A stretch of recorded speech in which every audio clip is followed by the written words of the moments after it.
welcome to the Inviting Shift podcast. I'm so excited that you're here. This is the Midlife Woman's podcast for a confident and joyful journey. I'm your host, Christina Smith, and twice a week I'll be bringing you topics that impact midlife women the most. I hear it from my clients. They have health concerns around perimenopause and menopause. We have mental and emotional challenges going on that I want to help you manage and work through.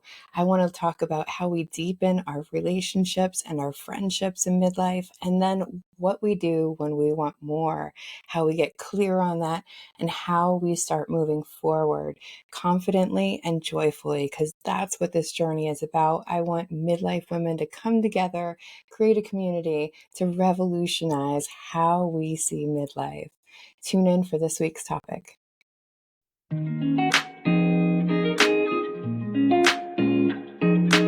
Welcome back, shifters. I am so glad that you're here because in midlife, something happens to women that maybe you didn't really have a problem with before. And that is about anxiety and stress and this anxious feeling that comes up. And I think a lot of that is also from our hormones, but even if you've never had it before, I have clients that are like, wow, I don't know why I'm feeling all this anxiety. It's crazy. I've never been like this. Well, this is the episode that we're going to talk about how do we manage that? How do we deal with the stress that comes from all that anxiety? And we're doing this from a place of self-love, not that place where I used to go to, which was like, damn it, what's wrong with me? Why do I feel this way? And today we have the lovely Savannah Blake on to help us talk about this. She's got some really great tips about how we can start managing and seeing our anxiety. So thank you, Savannah, for being here. Absolutely. Thank you for having me. I know that we had such a lovely conversation on your podcast, so I wanted to make sure that you came on mine because I just love talking to you. So tell us a little bit about you and who you are and what it is that you do. Okay, so I am a yoga and meditation teacher, and I do that both online and offline. And then that's just developed all kind of together. It started my platform, my website has turned into a podcast, has turned into a lot of different, just kind of spiderwebbed out, right? It just kind of started spreading. But I started it all because I was trying to overcome my anxiety issues. Somewhere around in my early 20s, I was like, because, we put so much pressure on teenagers to figure out, okay, what are you going to do for the rest of your life? What are you going to do? Let's do it. Let's figure it out. And I didn't know because honestly, it's really unfair. And we get on a tangent on that forever, but you only know a very small portion of what is available to you at that point in time in life. And asking a kid to figure out what they want to do for the rest of their life is not really fair at all when they only know, okay, I have 5 choices. But so all I knew at that point in time was that I wanted to be successful, and I wasn't really sure what that meant. I just knew that I couldn't get it in the anxious state that I was in, because if you start researching, because that's what I did. I just started researching how to be successful in the beginning. Okay. And all I came up with was characteristics, right? And so you had to be bold and confident and put yourself out there and ask for what you want. You got to walk in and ask for the raise. And I couldn't even talk to a cashier at Walmart. It was bad. I struggled ordering food at a restaurant. Heaven forbid I needed some extra ranch or something. I was not asking. I was almost completely mute for the first 23 years of my life because of anxiety. Not that I was mute. I could do one-on-one conversation really well, but that was it. And even then, only if I was comfortable with that person. Otherwise, have you ever seen The Big Bang Theory? Yeah. Raj, he can't talk. That was me. Could not make words come out of my mouth. I would just choke on them. They wouldn't come out. And so I started building this platform. My blog became, because I've always journaled and I've always written and I always carried notebooks around with me back, before the internet was a thing.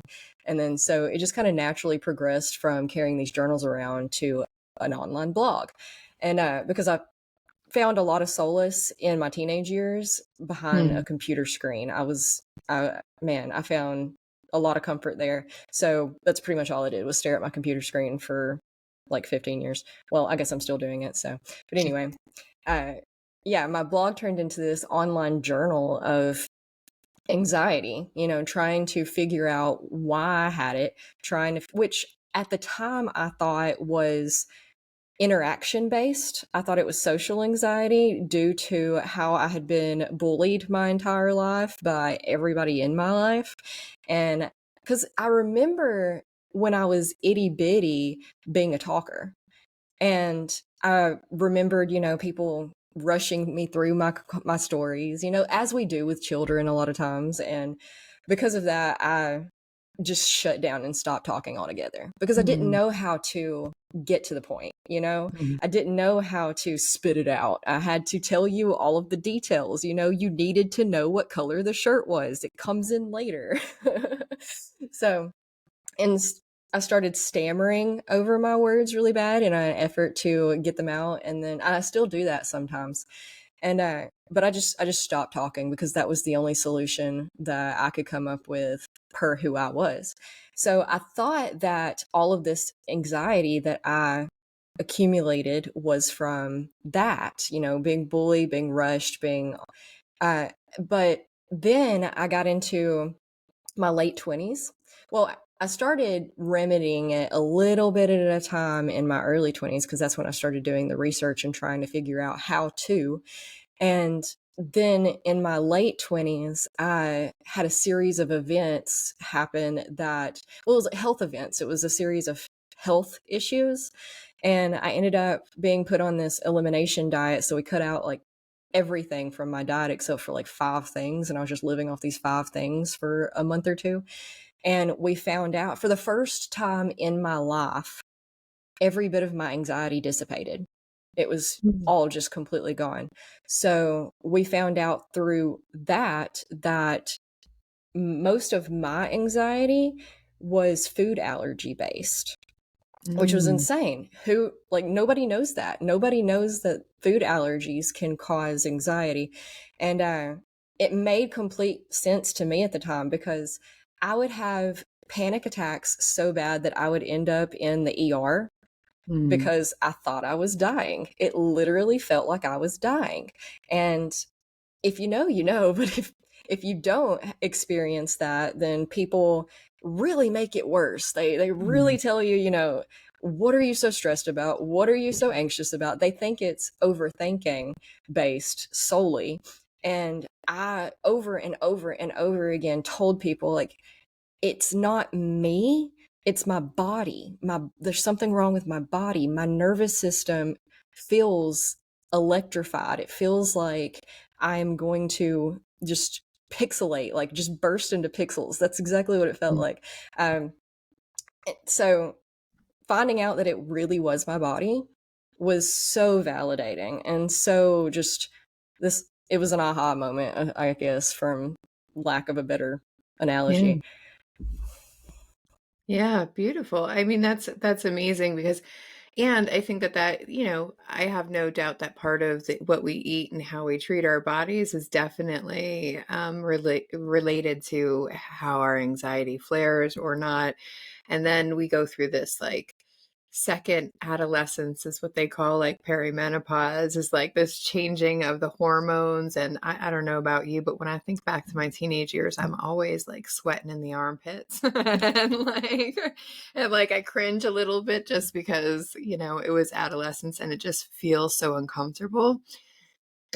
And so I think a lot of our anxiety today, at least for midlife women, those of us who did not grow up on a computer, we tend to not only get uncomfortable, but we start thinking about it, right? So there is a body mind kind of connection in that those of us who maybe didn't experience this anxiety, or at least at the level that we are experiencing it today, we start feeling it, and then we start coming up with all these stories about it, right? Which is, I so relate to your, like, when I'm feeling anxious, my husband, when we first got together, he used to ask me all kinds of, well, what are you thinking about? What's you're so anxious about? And what do you think we should do about that? And blah, blah, blah, blah, blah, blah, blah. And it was like, with somebody who has had anxiety, that like trying to answer that many questions when you're feeling anxious is like, I just wanted to punch him. Like, I was like, no, you can't do that. Like, you can't ask me all those questions, and it would make me crazy. So I guess the point I'm getting to is, one of the things is to, for me at least, is to manage my thoughts around my anxiety. Because if it is something going on in my body, maybe it's food related, maybe it's stress related, or I haven't had enough sleep, whatever the damn thing is.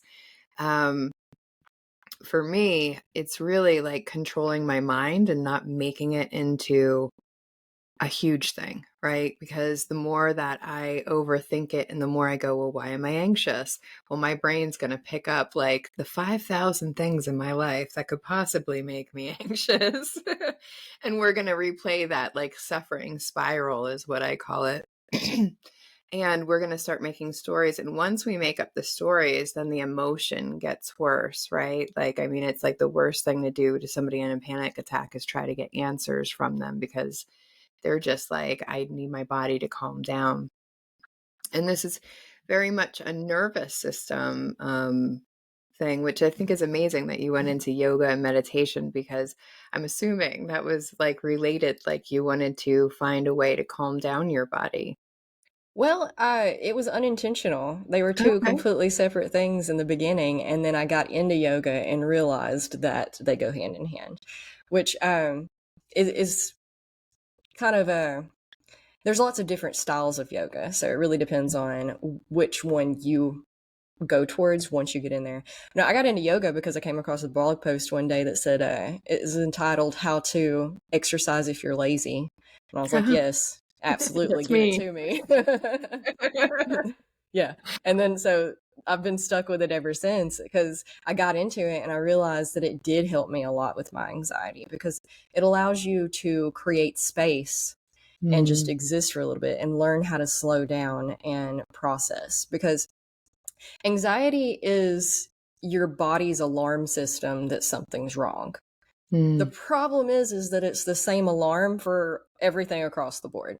And I think I've tried out every flavor of anxiety there is. We had trauma based, and then not just from like bullying and stuff, Mm. but I had two wrecks and I totaled two vehicles in one weekend. Wow. Yeah, it was a little impressive. And then didn't drive for 6 years after that. And every time I got behind the wheel, I would have a panic attack so bad that I would have to pull over because I would black out. Wow. Yeah. And then my son was born, and I tried out postpartum anxiety, which is a fun Mm. one. And Yeah.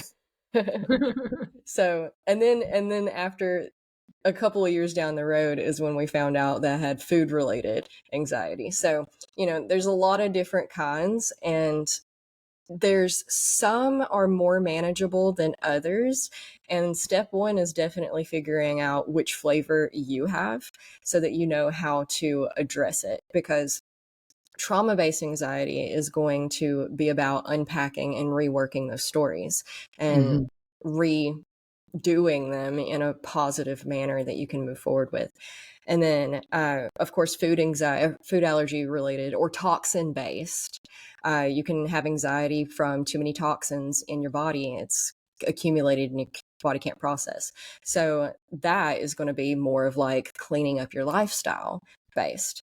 So there's lots of different types. And step one is always about figuring out which type is your type, because if you have like toxin or food allergy based anxiety, no amount of the tools available to help manage your anxiety are going to help it. You just kind of have to ride it out until you get to the other side. And that comes into just having a bunch of tools that and the self-awareness, it's like, oh, here we are again. Well, this is going to ruin the next 2 hours of my life. Let's see, Mm. what can I do? Let's And then you start pulling tools out of the toolbox to ride it instead of fight it. And that's a big thing too. You don't want to try to fight against the anxiety, because then you have all that resistance and it's just really going to make it worse. But if you can find a way to flow with it, to ride it, Mm. to work with it, then you can get through to the other side a little easier. It again, it's just about having the self-awareness that this is temporary, it's going to end. That it's like, man, I must have got a hold of some soy again, and which is, Mm. we can go into that, but we won't because it's a whole episode on its own. But just, okay, so this is happening. What can I do? All right. And then you come into like checking in with your senses, checking in with your Mm. body, because no matter what kind of anxiety you do, you really want to get out of your head and into Yes. your body, because Mhm. the head's just going to blow everything out of proportion Ooh, and make make it it worse. worse. Yeah. Yeah, then we're straight into panic attack land, right? Absolutely. And that's how you end up in the ER, right? Like, I'm pretty Mhm. sure I'm having a heart attack. I might die. Like, you're 28 years old and completely healthy. What are you talking about? But, it happens. And Yeah. the important thing is to not beat yourself up about it. You're Mm. completely valid. You are feeling sensations that you don't usually feel, and they feel like something's wrong because something is wrong. It's your body Mm. trying to communicate with you that something requires your attention. Mm. It doesn't always tell you what needs your attention, which can be really frustrating. Yes. But it is temporary. It is going to end. So having people around you helps. So, call somebody, somebody you trust, not anybody that's going to make it worse. Okay. Yeah, nobody's just gonna give you more questions. That's not the one. No, no. I made the mistake one time of calling my sister. I was like, I'm having chest pain. And I was hoping that she'd be like, look, you're fine. Okay. I, Mm. I was like 25 at the time. I was like, you're probably fine. It's probably just a panic attack. No, she Mm. just kicked me off the side of the cliff. She was like, oh my gosh, what if you're dying? You should go to the hospital. I'm like, okay. So that's what happened. I went to the hospital. I was completely fine. It was just anxiety. But Yeah. having people that are not going to make it worse, people who are like, okay, let's sit with this. What do you think can help? Do you need a hug? Do you want to go for a walk? Do you want to turn on Mhm. a show? And essentially, it's just when you have a baby, like under a year old, they start crying. You don't know why, right? Mhm. And when my kids were babies, they'd be crying. My gosh, my son cried constantly. He didn't have colic, he was just whiny. But, Mm. he'd be screaming and crying, and people would be like, what's wrong with him? I don't know. He doesn't talk. He doesn't tell me. They're like, well, what do I do? I don't know. You just start throwing things at the wall and see if something sticks. And it's essentially the same thing. Your body's crying, you're having this panic attack. So, just like a baby, you bounce him for a little bit. Does that work? No. Mhm. Okay, let's feed it. No, that didn't work either. All right, let's change his diaper. And it's the same thing with yourself. And that's an analogy that we could carry on into all sorts of directions of personal Mm. growth and self help, is that you have to parent yourself. And the same thing is here, so take care of yourself. You start having this anxiety come up, and you're like, okay, let's see if you need some water. Do you need some water? Did that help? No. And water always helps, but only like at the moment you're drinking it. Usually as soon as you like put it down, you're like, okay, now what? Right. Well, let's go for a walk. Let's do some yoga. Let's do some stretches. Let's turn the TV Mhm. on. Let's turn the TV off. Let's Mhm. minimize distractions completely. Let's turn off all electronics. Maybe we're overstimulated. Maybe we need some silence, because then we can get into like neurodivergency and how we're more prone to panic attacks because we have that emotional dysregulation issues. Mm. And so overstimulation becomes a thing. And sometimes we just need silence, or sometimes we need loud music. It's just a matter of figuring out what tools that you need to put in your toolbox so that you Mm. can pull them out when you need to. And it's important to note that it's really hard sometimes in the moment of a panic attack to figure out, like, what are my tools? I don't know. What are my tools? Someone help. I don't Yeah, remember you any of gotta my have them tools. somewhere. Yeah. Yeah. So I always, we're all about doing vision boards, right? Mm. And we do vision boards for our goals, but there are a lot of other things that we can use vision boards to that are beautiful, which is, and one being a list of anxiety your tools, so that Mm. all you have to remember in the middle of an anxiety attack is, okay, where's my board? And you go look at your board and you're like, okay, let me try this. Let me try that. And then, you know what? If nothing else, it gives you a distraction away from your anxiety so that you can better ride it out because you Mm. feel like you're actively working towards getting to the other end. And if you have 50 things on your board and you go through every single one of them, you're probably, that took like 2 hours. That took like 3 hours. Now the anxiety attack's over. Did one of them work? I don't know. But you feel better now. Yeah, I love that analogy of the 1-year-old because no one in their right mind would just start like screaming at that 1-year-old going, "You shouldn't feel like this. Don't feel like this. Just get better. Just put your big boy pants on and let's go." Like, right? Mm-hmm. And yet that's how some of us can treat her, at least in Gen X, we're like very warrior specific, right? Like want to get things done, want to be productive. And so, like, my mother was always like, my feelings didn't matter. Yeah. So when my anxiety came up, I was like, oh, we'll just shove that down. We'll just ignore that. Right. But the thing is, it never went away. It just like Mm. got worse and worse because once your nervous system is like stimulated in that way, it's really hard to bring it back down if you Yeah. don't have these tools. So I love that because, like, what are we going to do with a 1-year-old? We're going to try to take care of them in a calm way because screaming at them is certainly not going to get them to stop screaming back, right? Yep. So I love that analogy. That was so great and just a really good example of how we can better care for ourselves. And I really love that you were like, we have to ride it out, which I think is really where I stand with it. Like, we have to be super compassionate to ourselves. I Mhm. know on the days where I have anxiety, last week was Mercury retrograde. We might still be there, but I'm Mm. trying to pretend we're not. And during that week, oh, it was like I had technology issues, I had health issues, and I can go into this place where like everything's wrong and I just keep trying to push ahead. And yet, like, I have tears as I'm trying to do my work. And instead, what I've really learned is the practice of slowing down, like you Mm. said. Okay, whew, okay, we're having an off day. So that means I'm probably going to get less done than I expected to. It Mhm. probably means that I'm going to have to take extra time, that it's going to be harder for me to focus. And so if I can get into that compassion of slowing down, which is just unlike most Gen X, um, it's really a gift, and I've gotten much better at it. Like, I was just like, technology issues, I'm taking Thursday and Friday off. I don't care. I'm not dealing with this. And like even today, I've had some anxiety over the weekend, or yesterday, especially when I went back to work. So I'm like, you know what? I'm going to record that podcast and do a couple other things. And then the rest of the day, I'm going to step into that inner little girl of mine and go have some fun rather than working my butt off. And I'm actually going to go paint this afternoon because that's what brings my stress down. That's one of my tools. I also love that you were like, we need to have this list of tools or a vision board or somewhere where these things are put that we can refer to. Because so often when we're in our sane mind, we're like, oh, yeah, I can try breathing, I can try yoga, I'll just go drink the water, I'll eat some fresh food, I'll do something, right? But then when we're in that panic state or in that anxious state, it's so hard to remember those things. I mean, for Mhm. me, it's hard enough to get my like inner teenager to calm the hell down and be like, we're doing this, we're taking care of ourselves. Mm.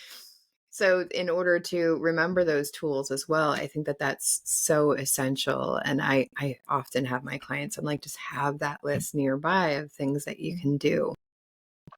And the other thing I think is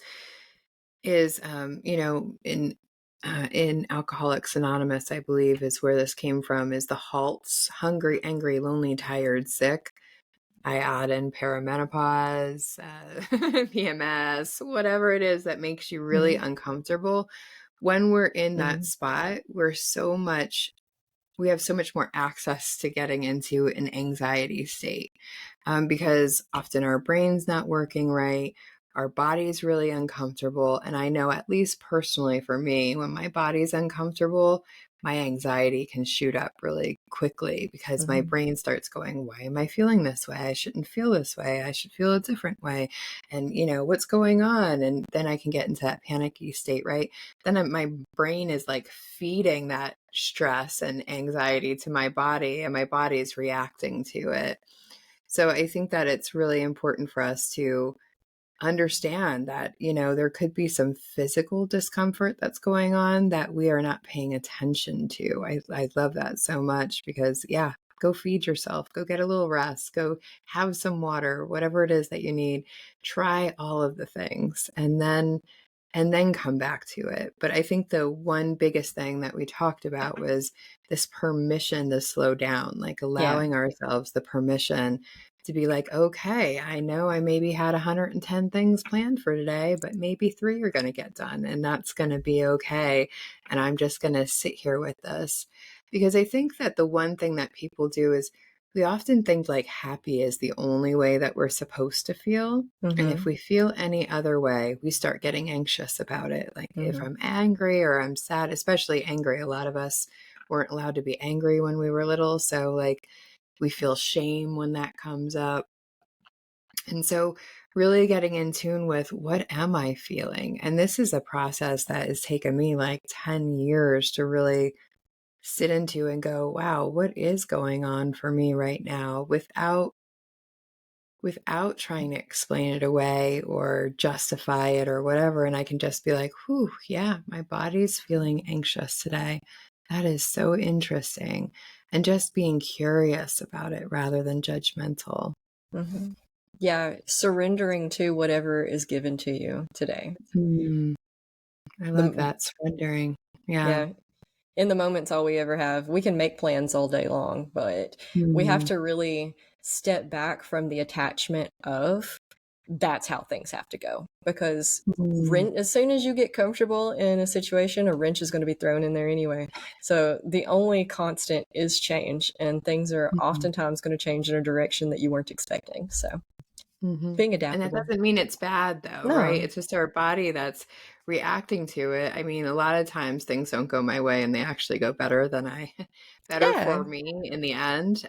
So it's really sitting in that too. So let's review some of these tips that we have so far, just so in case people haven't started taking notes, we're going to have them start taking notes right here. Is one thing that we can do is in the moment, right? We know that it's going to be helpful to figure out where is this anxiety coming from. But in the Hmm. moment when we're having the anxiety, it's probably not the moment for us to start questioning, where is this coming from? Could it be this? Could it be that? Could it be that? Because then we start like bringing up even more nervousness and anxiety. So in the moment, what we can do is, I always say, take a breath. Take a Yes. breath. Breathe. So after you do that, what is it that you do to manage your anxiety? Most of the time I just get irritated. There's the honesty. Yep. Yep. No, loud Yeah. music helps me a lot and going for walks. So I put because I am neurodivergent and that overstimulation gets me a lot.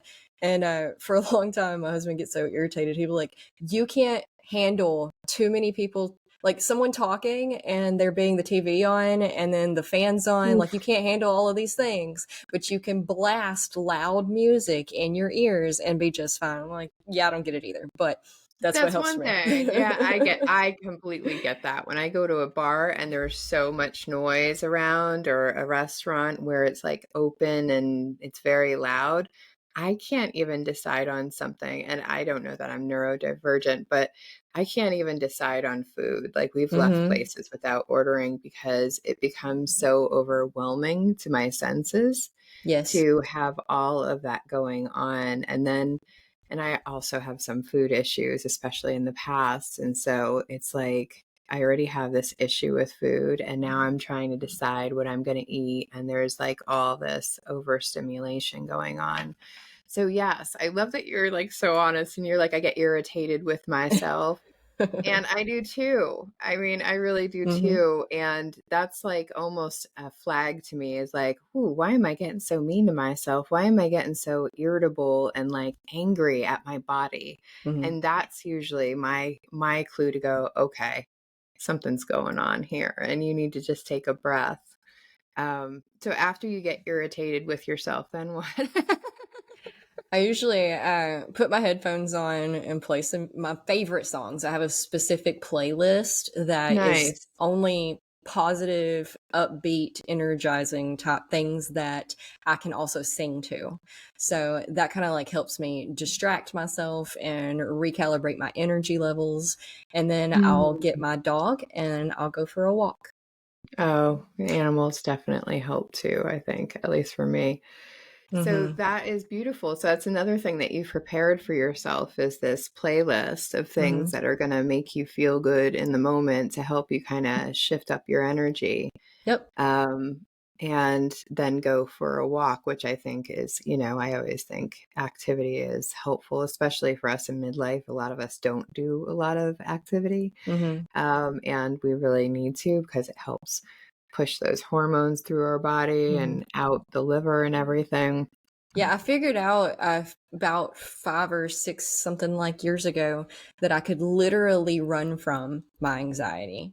Mm. So anytime my anxiety got bad, I would go for a run.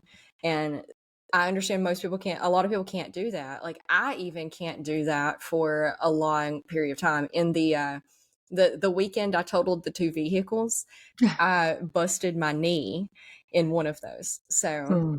it does fine usually for the most part, but I can't run for more than like X amount of time, X amount of days without it flaring up. And then I have to like wear a brace and stuff. So, Mm. it's just about you have to figure out your body and what Mm. works best for you. There's mountains of tools that you can use, and you're definitely not going to need every one of them. You may only need three, you may need 50, and just and even then, it may be more of a just getting to the other side rather than anything helping with it or Right. lessening it. Mhm. But just for the most part, really, you just have to surrender to the feeling and be compassionate with yourself and be like, there's Mm. nothing wrong with me. This is just how I'm built and it's okay. There's just some people are built like this. And is it irritating? Yes. But every single one of us on this planet has something built into us that's irritating, right? Something that we Mm. have to deal with, something that we have to live with and learn how to manage.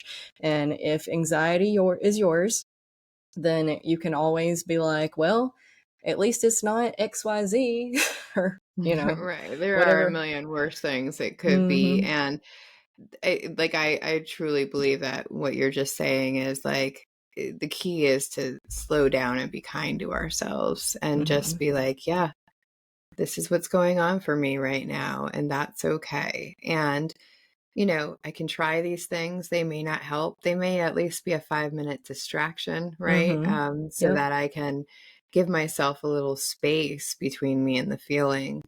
But yeah, having things prepared that you could at least try, right? It at Mm-hmm. least distracts our brain from thinking about our anxiety and like, okay, let me try this. And that for me took so much permission. Like Mm-hmm. I give myself permission to be kind to myself today. I know I had things to get done like last Thursday and Friday. I know I have a pile of things to do. And is anyone going to die if I do not do these things? No. No one's going to die if Yeah. these things get done next week instead of this week. And it's all going to be fine. But it took me a long time just to get to that point. And so I really encourage people just to be able to sit with it, not overly question yourself, not try to solve it while you're in anxiety. Like that's non anxiety time. Like Well, I'm sure. sometimes it can be helpful for people to question it because Okay. especially if it's like trauma based, but you're not Mm, aware that it's trauma based. I see. So, what triggered this is always the Mm, first thing that I do tell my clients to ask themselves mm, in the moment, because in the moment's the best time to trace it back, because if you're out of it, and a lot of us, honestly, when we're out of it, we don't want to think about it. We don't want to go there. We're out of it. Mm, It's not something we got to deal with right now. That's uncomfortable. I don't want to be there. But mm, if you're in the moment, you can be like, okay, what set this off?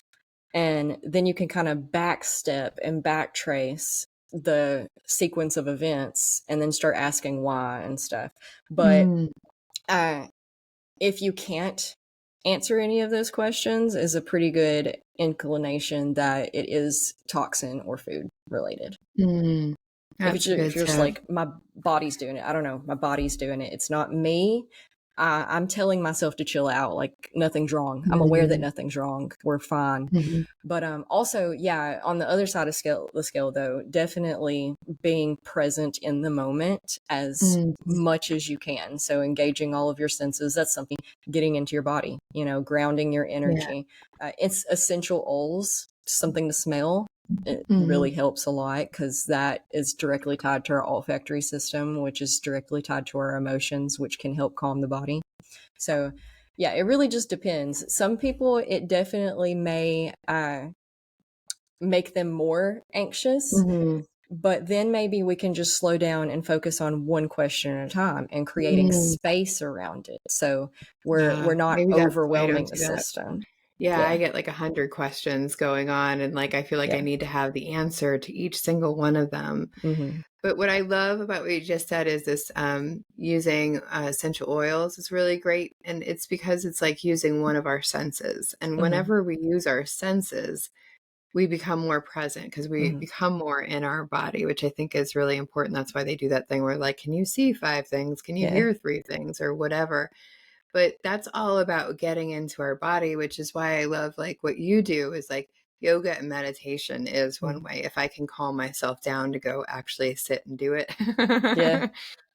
It's one of the ways because it's about, again, getting back into my body and out Mm-hmm. of my brain. If I'm moving my body, and especially with yoga, and there's specific poses and everything, I'm more focused on how my body is showing up than asking myself a lot of questions. So I love that you're like, well, for some people, like questioning it in the middle might actually be helpful as long as here's the tips that I heard from Savannah was as long as we're focused on one question at a time. Mm-hmm. And if we're getting overwhelmed by the questions, then we can go, okay, maybe I should think about this later. For me personally, my brain just doesn't feel like it comes up with any good answers when I'm in anxiety. So I have to go, wait, I might review what just happened because for me, I think it's a lot of it is food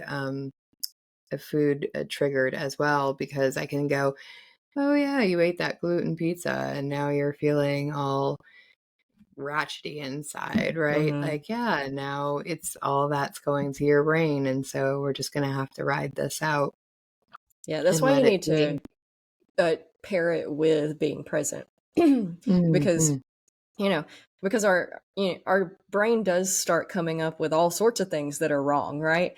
It's like mm, you start questioning, you're like, oh, there's this other thing that I was totally trying not to think about today, but that's bothering me too. That's stress related. And so coming into the present moment, so shutting everything else out. mm, And it's like, we're not talking about tomorrow. We're not talking about yesterday. We're talking about right now in this moment, not an hour from now, not an hour mhm, ago, right now in this moment. Am I safe? Am I cared for? mm. Is everything around? Is there anything? Is there a burning building? Is there, Right. is there someone Yeah, drowning that it's needs to about be is this rescued? unsafe or uncomfortable is what I always Yeah. ask my clients. Okay, I'm just uncomfortable. This anxiety is really uncomfortable. I can deal with that.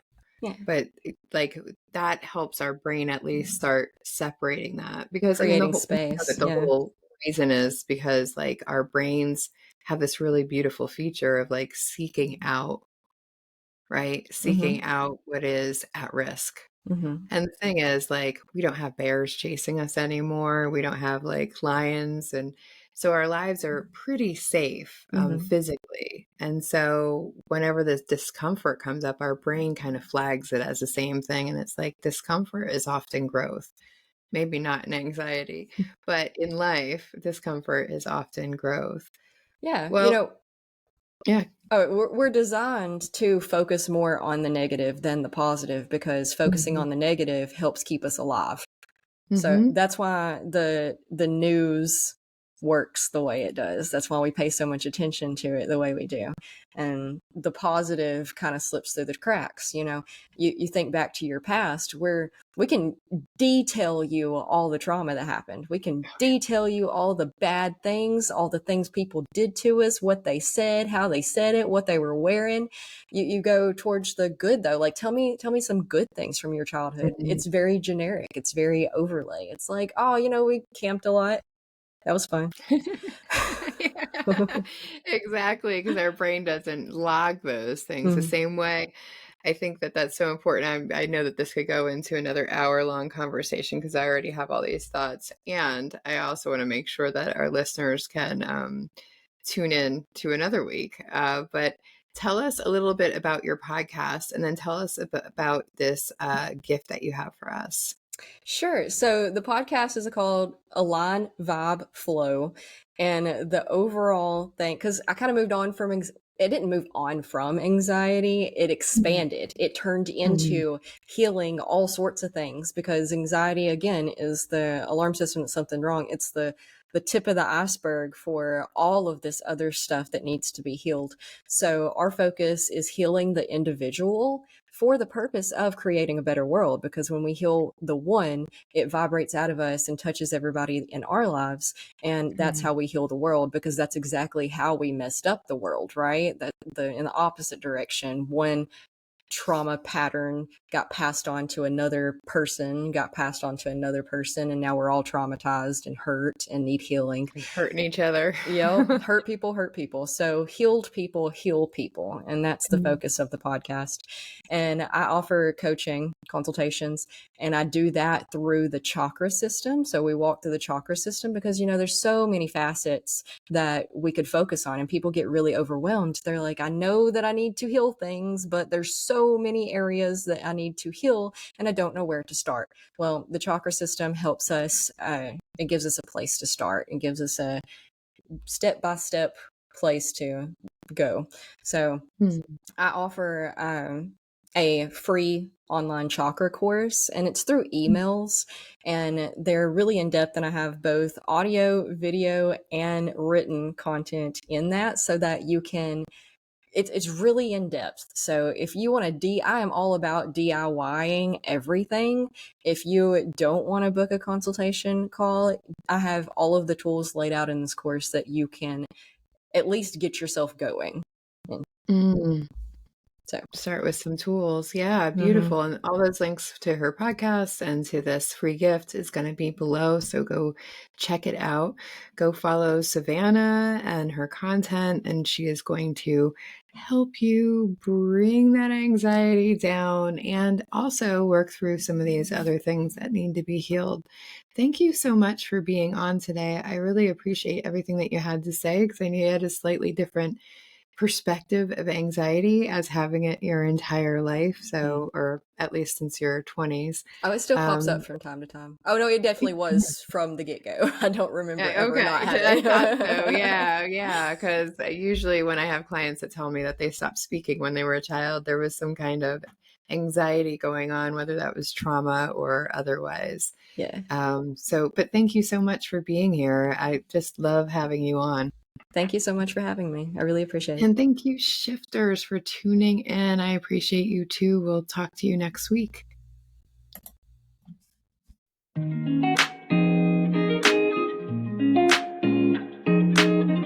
Are you tuned in and you're like, I wish I had a group of women that I could have these conversations with so I could hear their real lives, how they're experiencing these challenges, how they're getting to the celebrations, how they're building a journey that is more joyful and confident?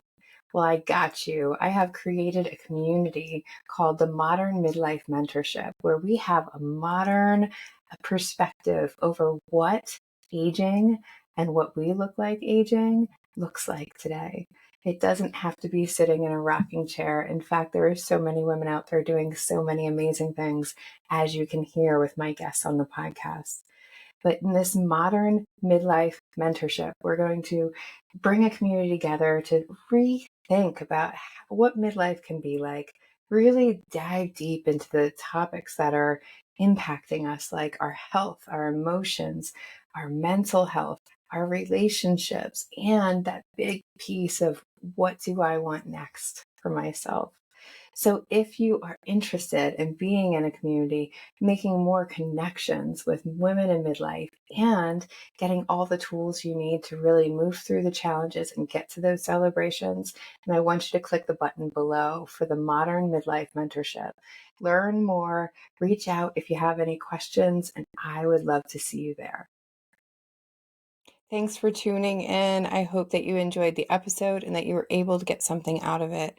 If that's true, then on Tuesdays and Thursdays, every week this season, I am going to be releasing more. So make sure that you hit that subscribe button, hit the like button, leave a comment. It all really helps us get seen by more women so that we can really revolutionize how we see aging and how we see ourselves while we're aging so that we can age more joyfully and confidently.